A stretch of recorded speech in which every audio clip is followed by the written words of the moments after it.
కేవలం 7,999 up to 10 kgs వరకు బరువు తగ్గి అధిక బరువు నుంచి వచ్చే ప్రధాన సమస్యలను దూరం చేసుకోండి.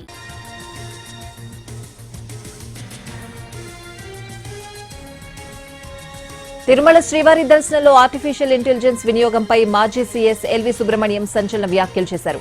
గంటలో శ్రీవారి ఆలయ దర్శనం అసంభవమన్నారు. ప్రస్తుతం ఉన్న విధానానికి మించి దర్శనంలో మార్పు చేసే అవకాశం లేదని, ఆర్టిఫిషియల్ ఇంటెలిజెన్స్ పేరుతో టీటీడీ ధనాన్ని వృధా చేయడం మంచిది కాదని అన్నారు. ఆయన సాధ్యపడని అంశం గురించి ప్రయత్నం చేయడం మానుకోవాలని సూచించారు. ధర్మ ప్రచారం కోసం టీటీడీ మరింతగా సహకారం అందించాలన్నారు ఎల్వి సుబ్రహ్మణ్యం.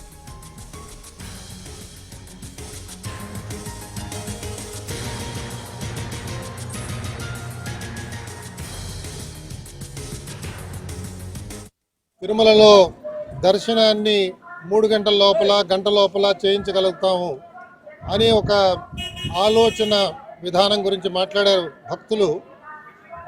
నాకు తెలిసినంత వరకు అది అసంభవం. దాని గురించి మనం ప్రయత్నం చేయడం ఏమాత్రం కూడా క్షేమకరం కూడా కాదు.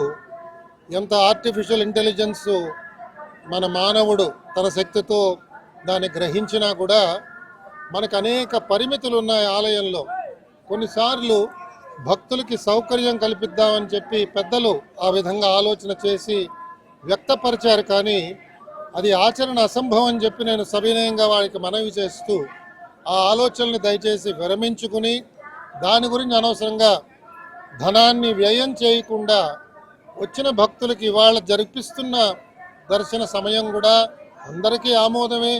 కానీ కొన్ని సౌకర్యాలు కొంచెం మనం దాన్ని అభివృద్ధి చేయగలిగితే ఇంకా చాలా బాగుంటుంది అని వారికి నేను మీ ద్వారా సవినయంగా మనవి చేస్తూ ఆ ఆలోచనకి స్వస్తి చెప్పవలసిందిగా పెద్దలందరినీ కోరుతున్నాను. ఇది జరిగే పని కాదు.